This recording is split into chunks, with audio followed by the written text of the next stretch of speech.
Queridos amigos e amigas, boa tarde. É uma alegria poder receber vocês aqui, nesse encontro da Rosa Cruz Áurea, cujo tema central é a tentativa de responder uma pergunta. Uma pergunta que tem 3 perguntas por detrás. A pergunta, que é o título da palestra, é o que é a Rosa Cruz Áurea? E as 3 perguntas que estão por detrás são as 3 perguntas fundamentais que todo ser humano é confrontado na sua vida, com as quais o ser humano é confrontado na sua vida. Quem sou, de onde venho e para onde vou? Esse foi o tema, né, que foi dividido com todos vocês no anúncio que a escola fez, e o que nós pretendemos fazer hoje aqui ninguém tem a pretensão de tentar responder essas perguntas numa tarde, né? O que a gente tem como proposta é dividir com vocês alguns elementos para a reflexão de vocês, para que a consciência de cada um possa avançar, né? Encontrando dentro de si mesma as suas próprias respostas. Tá bem? A estrutura desse nosso encontro tem 3 momentos. O primeiro deles, nós vamos delinear alguns elementos mais fundamentais. O segundo momento, nós vamos fazer conexões desses elementos com o pensamento universal, com o ensinamento universal de todos os tempos e povos. E num terceiro momento, a gente vai abrir para perguntas e respostas. Tá? E a qualquer momento, se tiver algum ponto que não ficou muito claro, mesmo que seja durante a exposição, por favor, fiquem absolutamente à vontade de interromper, levantar as mãos, ou a mão, né? E falar, olha, esse ponto aqui não ficou claro. E a gente retorna e retoma. Combinado? Então tá bom. Essa primeira parte dos elementos fundamentais também está dividida em três principais eixos. O primeiro deles é: quais são os fundamentos do ensinamento universal utilizados pela escola da Rosa Cruz Áurea como base fundamental de construção? O segundo momento endereça o nosso estado de vida atual, nossa condição como seres humanos vivendo na nossa época, e é uma reflexão sobre em que estado de vida e de consciência a gente se encontra. E em terceiro, qual é a proposta de transformação do ser humano que é trazida pela escola da Rosa Cruz Áurea? E como isso pode funcionar, como isso pode se transformar em fatores realmente transformadores da nossa vida como seres humanos, homens e mulheres do século XXI. Então, sem mais, nós gostaríamos de aproveitar o tempo e já entrar direto nesse primeiro aspecto, que são os fundamentos da escola. A escola utiliza o ensinamento universal, que é a riqueza da sabedoria da alma e da consciência, que foi semeada pelos grandes de espírito em todos os povos e todas as épocas. A escola não tem um ensinamento próprio. A escola tenta transmitir esse ensinamento fundamental. E esse ensinamento fundamental, esse ensinamento universal, tem 3 aspectos que nós gostaríamos de oferecer para vocês como base dessa nossa conversa nessa tarde. O primeiro deles é que o ser humano é muito mais do que apenas esse corpo visível. Que o ser humano é muito mais do que essa manifestação física e da própria consciência que acompanha essa manifestação física. O ser humano é, antes de mais nada, um universo em miniatura. O ser humano é um micro-universo, um microcosmo.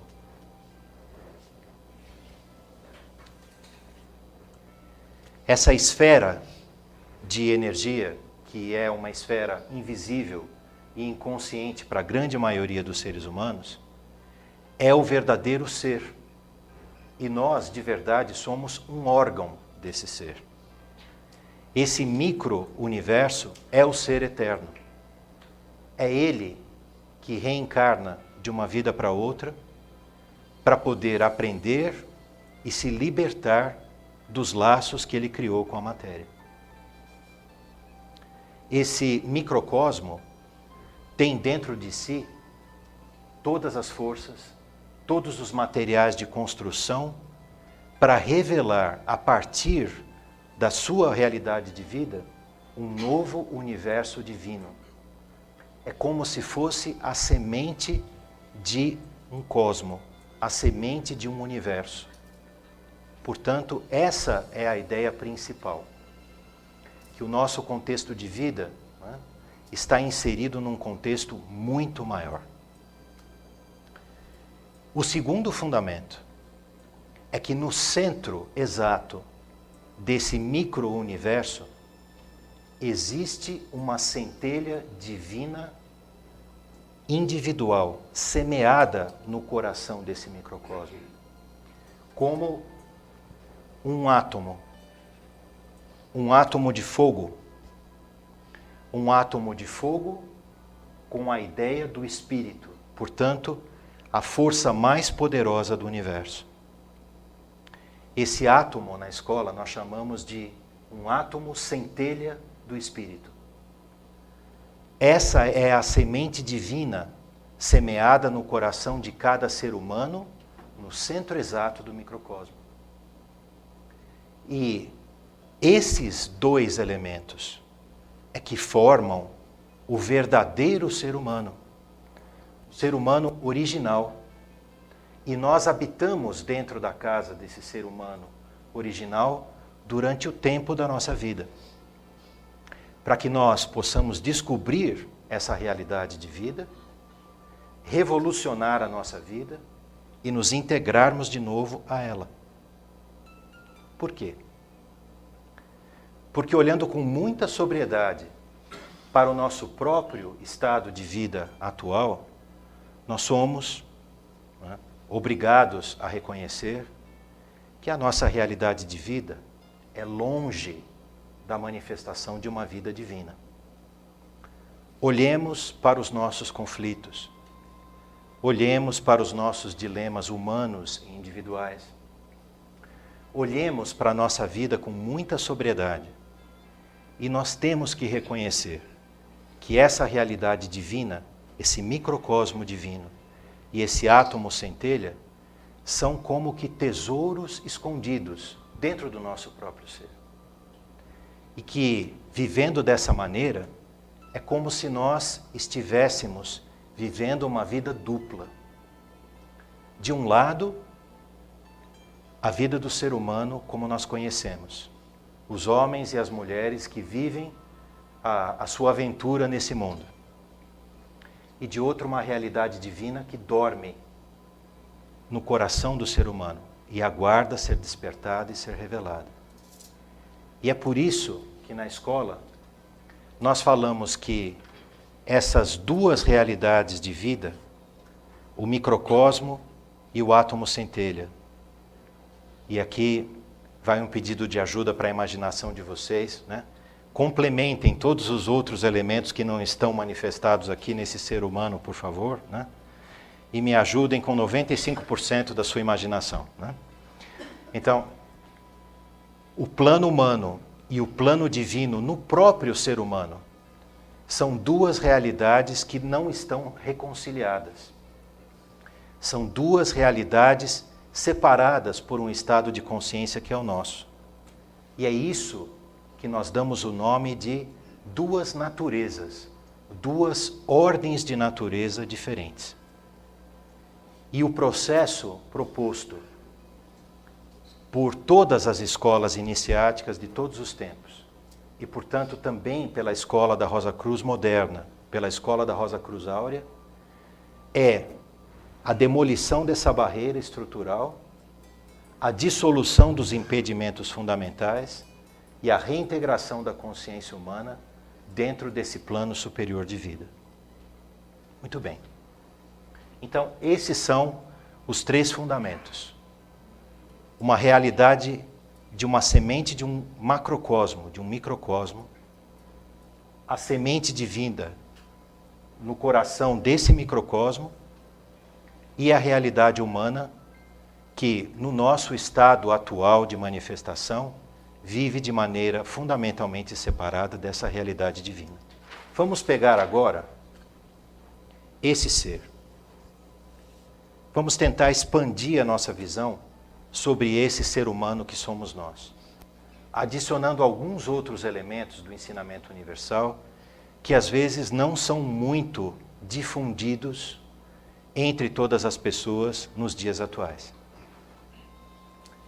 Vamos colocar esse ser humano debaixo de um microscópio diferente. Quais são 3 aspectos que a gente precisaria identificar nesse ser humano para ganhar um pouquinho mais de claridade e consciência a respeito dele? O primeiro deles, o que é o eu humano? O segundo deles, como funciona a consciência humana? E o terceiro deles é, qual é a estrutura física e energética que constitui esse ser humano? Aquele eu sou, que normalmente se reconhece no espelho do banheiro quando acorda, né? E escovando os dentes ali, ou fazendo a barba, ou penteando o cabelo, olha para o espelho ainda meio dormindo e diz, esse aqui sou eu. Né? Esse eu é só um pedaço do eu. É aquilo que a gente chama de eu consciente, ou às vezes até um eu subconsciente, portanto um eu racional e sentimental. Se nós tivéssemos que localizar esse eu, ele seria, né, focado no centro cerebral e no centro emocional. Esse é o eu consciente. O eu que tem a identidade, tem o nome, tem o CPF, tem o RG, endereço, né, e-mail. Esse é a individualidade humana como nós conhecemos hoje. Mas, amigos, esse eu é como se fosse um camarada sentado em cima de um iceberg com um remo, acreditando que toma todas as decisões da sua vida com um reminho ali. Né? Mas, na verdade, existem correntes muito poderosas subjacentes a esse pedacinho de gelo que fica para fora da água, que é esse eu consciente, que são instâncias muito mais profundas e muito mais poderosas que formam essa consciência também, mas que são inconscientes para nós mesmos. Quais são essas outras instâncias? Para simplificar um pouquinho a nossa conversa aqui, nós vamos falar de pelo menos mais 2, que é o inconsciente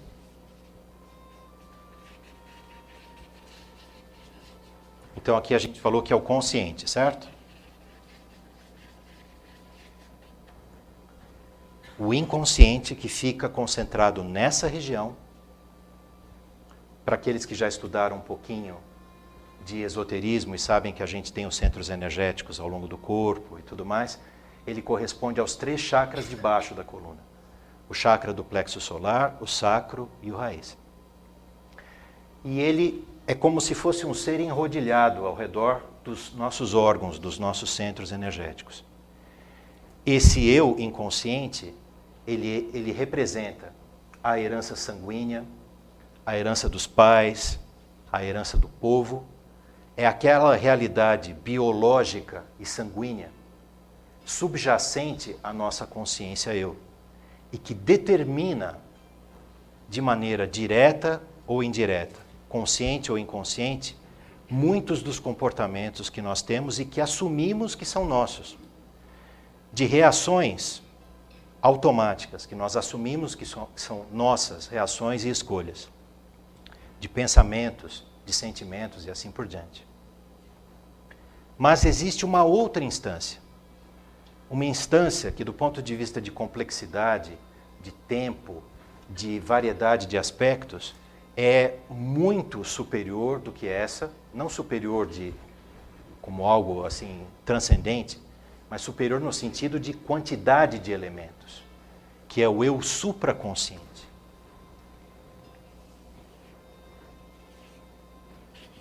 Supraconsciente.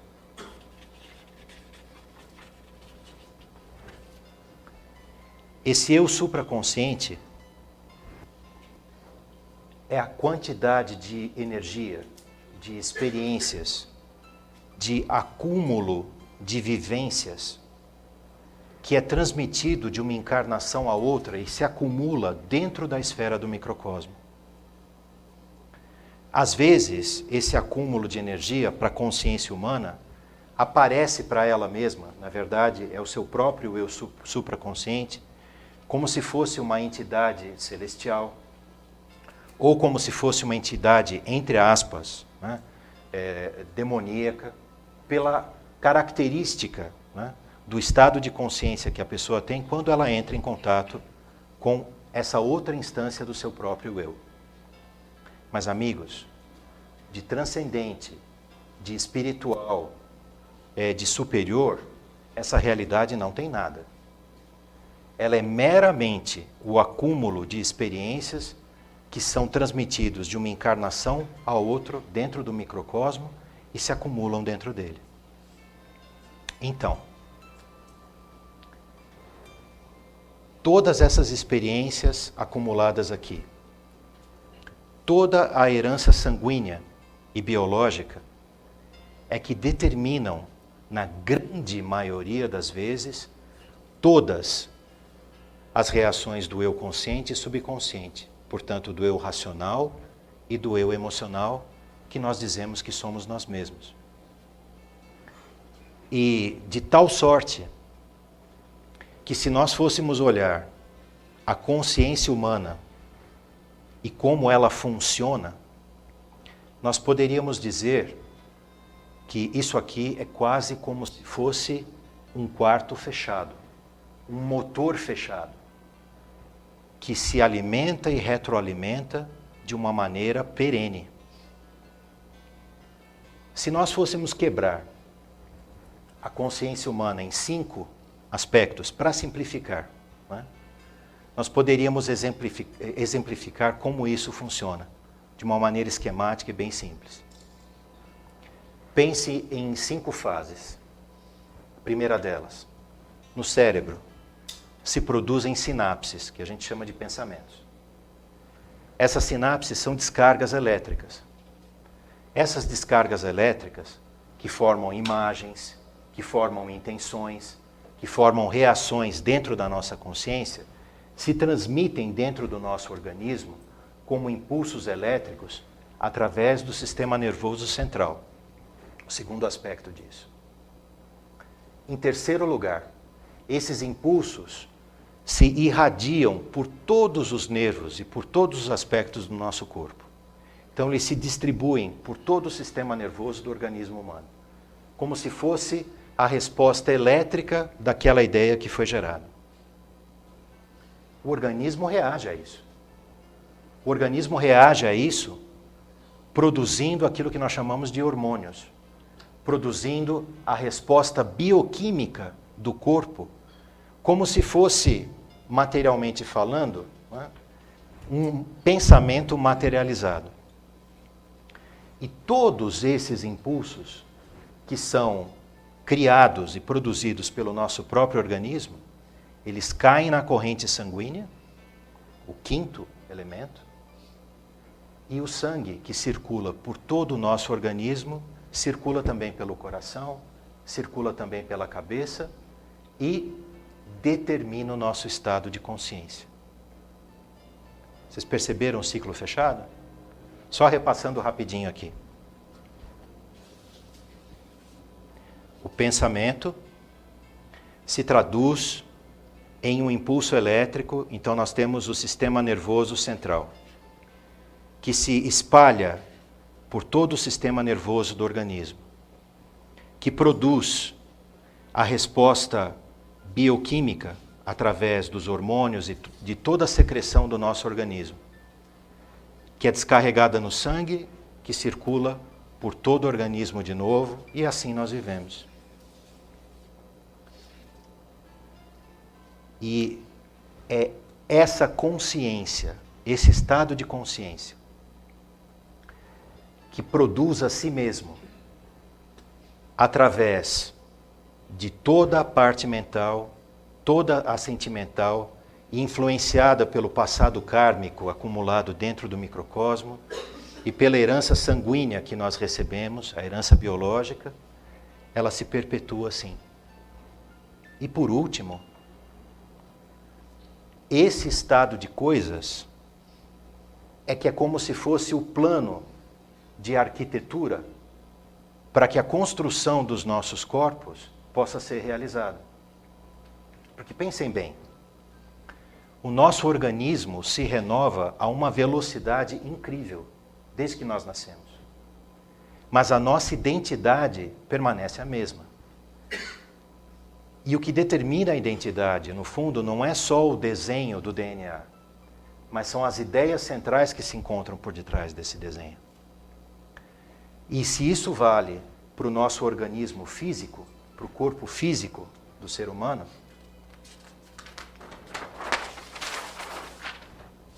que é, simplificadamente, como a gente já pediu a ajuda de vocês, esse desenho aqui, se isso vale para o físico, isso vale para todos os outros corpos que nós possuímos.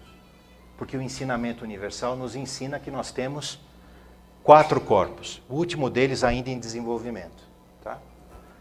Quais são esses outros corpos que são mantidos por esse ciclo fechado desses 3 eus e por essa consciência que se retroalimenta constantemente? É o físico, como já dissemos.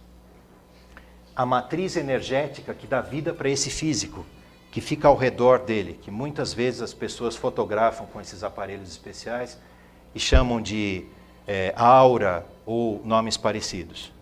É o corpo etérico, que fica quase que colado aqui em volta do corpo físico. Ele também tem camadas diferentes. As pessoas que têm sensibilidade etérica conseguem enxergar o corpo etérico, inclusive sabem qual é o estado de ânimo, o estado de saúde e tudo mais. É um fenômeno natural, amigos. Não tem nada de espetacular isso. Né? E esse corpo etérico, ele também é renovado e mantido por esse estado de consciência. O terceiro corpo é o corpo energético, ou o corpo astral. O aspecto mais concreto do mundo astral é a eletricidade. Imagina uma eletricidade super sutil, que responde à velocidade dos seus sentimentos e que é influenciado pelos outros e influencia como uma grande nuvem de energia ao nosso redor. Esse é o corpo astral, que tem diferentes magnitudes dependendo do estado de ser de cada ser humano, mas é como se fosse um ovoide aqui ao redor. E por último, o corpo mental, que é o quarto corpo, que ainda está em desenvolvimento, que só tem desenvolvido os aspectos mais concretos do pensamento. Então, por isso os nossos pensamentos voltados para nós mesmos, para a nossa vida, para a nossa problemática, para os nossos sentimentos, porque o corpo mental ainda é muito infantil. Ele ainda não consegue se manter em áreas mais abstratas do campo mental. E aí você tem como se fosse uma quarta nuvem de energia mais sutil ainda, que é a energia astral. E eles também são alimentados e retroalimentados por esses 3 aspectos do eu, o consciente, o inconsciente e o supraconsciente, e por esse ciclo fechado da consciência. Então para aí, porque se a gente olha para isso, é como se o nosso destino fosse uma equação matemática pré-determinada, né? Onde um pedaço ali é a sua herança sanguínea, o outro pedaço é o karma, o outro pedaço é o ambiente em que você vive, e o produto final é X, né, anos de vida mais tantos meses, né? Muitos, se você tiver sorte. E o produto final disso é a desagregação da consciência e da vida, é a morte. Bom, isso é uma maneira de ver. A outra maneira de ver é que isso é um estado de coisas que não precisa ficar assim. Que existe, de verdade, um caminho que pode ser trilhado pelo ser humano abrindo a possibilidade de uma transformação radical da sua vida. Esse caminho, simbolicamente, foi chamado de iniciação no passado. E não tem nada de misterioso em si mesmo. Porque a verdadeira transformação, ou seja, o verdadeiro início da vida, ele é algo que está acessível aos seres humanos com sua consciência como ela é hoje. Então, que caminho é esse? Que possibilidade de transformação é essa? Nós gostaríamos de apresentar para vocês, como estamos indo de 3 e de 3 é mais fácil, né? 3 aspectos fundamentais de transformação também. Em primeiro lugar, como nós já vimos, por essa breve, mas um pouco detalhada abordagem sobre o eu, a consciência e tudo mais, não é por essa via, não é desenvolvendo o ser humano com faculdades ocultas, ou poderes ocultos, ou com treino, ou com práticas, ou com qualquer outro elemento que fique nessa base, não é fazendo isso que a possibilidade de transformação do ser humano pode se manifestar. Porque, amigos, amigas, com toda sinceridade, isso aqui poderia até parecer um pouco diferente na superfície, mas na essência seria mais do mesmo. E fazendo mais do mesmo, nós teremos do mesmo ou mais, né? O resultado já vai ser pré-determinado. Então o ponto de partida precisa ser algo completamente diferente. E é aqui que a gente retorna para aqueles elementos iniciais que nós falamos, que não se encontram nessas instâncias, mas que são partes integrantes do ser humano. O primeiro elemento que precisa ser ativado é justamente o princípio divino que se encontra dentro do coração humano, que nós chamamos de átomo centelha do espírito ou de rosa do coração. É essa semente que, através do cansaço, das experiências repetitivas da vida, de uma encarnação do microcosmo para outra, vai se acumulando como se fosse uma exaustão, um cansaço fundamental, um desencanto fundamental em relação à vida. E num determinado momento, como se fosse uma fruta madura, a fruta racha, né? Ela abre. E por essa abertura, né? Por essa rachadura, por esse ponto cego no nosso ser, é que entra, né? A força, que é a força universal da vida, que as pessoas chamam de Deus, chamam de Cristo, dão os nomes mais elevados que as consciências delas conseguem atingir. Por essa abertura existe o toque. E a partir do momento em que essa consciência central desperta, esse ser humano nunca mais vai ser o mesmo. Essa consciência é como se fosse uma semente que começou a germinar. E que toda semente que começa a germinar clama por luz, por ar e por alimento.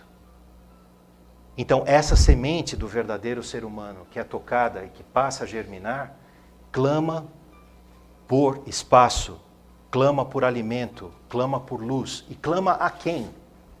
A que instância ela clama dentro de nós mesmos? Ela clama a consciência da alma humana. Ela toca o coração e do coração ela se transmite à consciência na cabeça e pede uma resposta.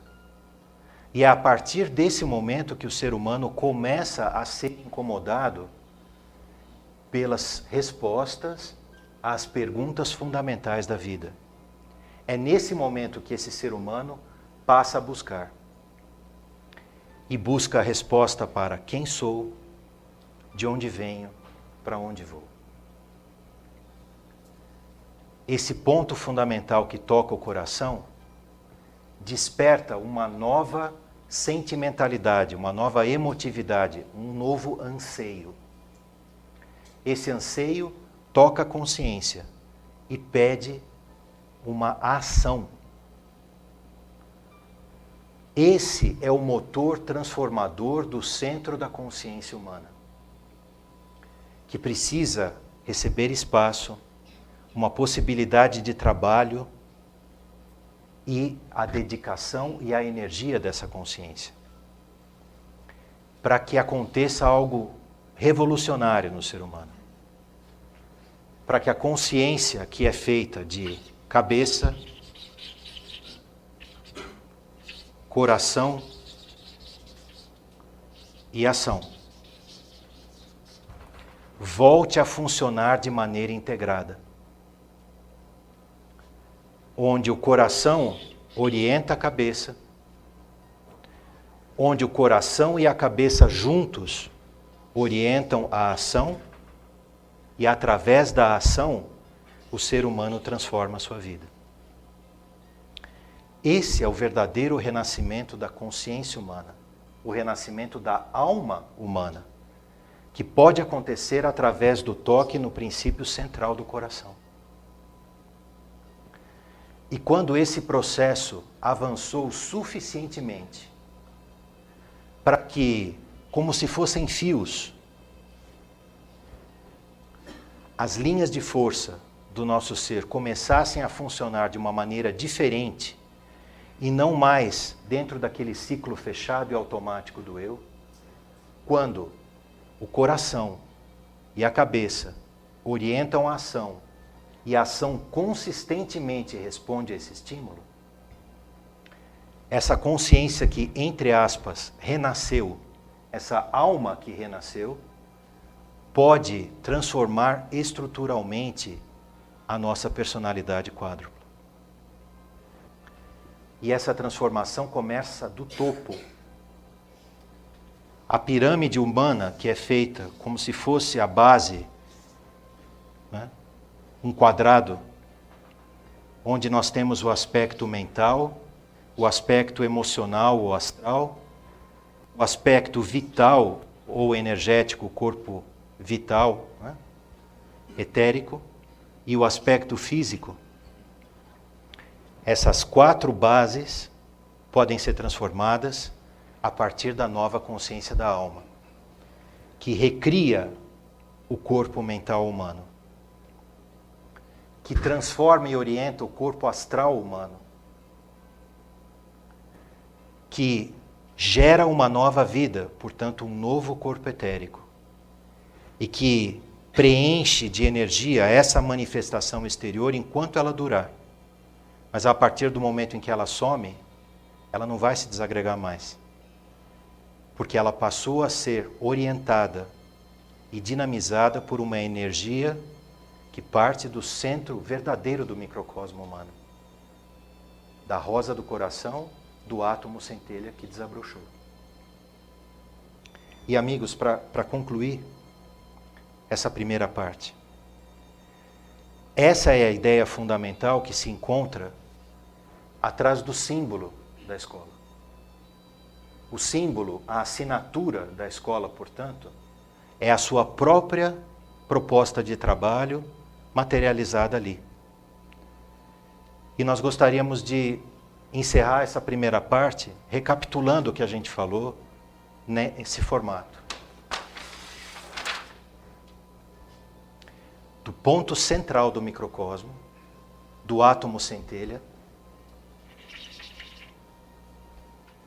a consciência humana, a alma humana é recriada e reequilibrada. O aspecto do coração, da cabeça e da ação formam de novo um triângulo equilátero. E a partir do espírito e da alma é que a forma, o corpo, a personalidade pode ser reconstruído nos seus 4 aspectos: mental, astral, etérico e físico. E quando isso acontece, o que ocorre de fato é que a divisão entre a eternidade e o tempo deixa de existir. e as duas ordens de natureza voltam a se fundir em uma ordem só.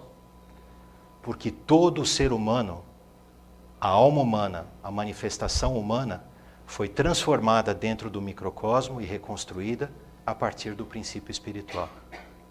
E é assim que esse ser rompe a barreira do tempo e volta a fazer parte do círculo da eternidade. Esse é o símbolo da escola, não é à toa. É o símbolo com um propósito.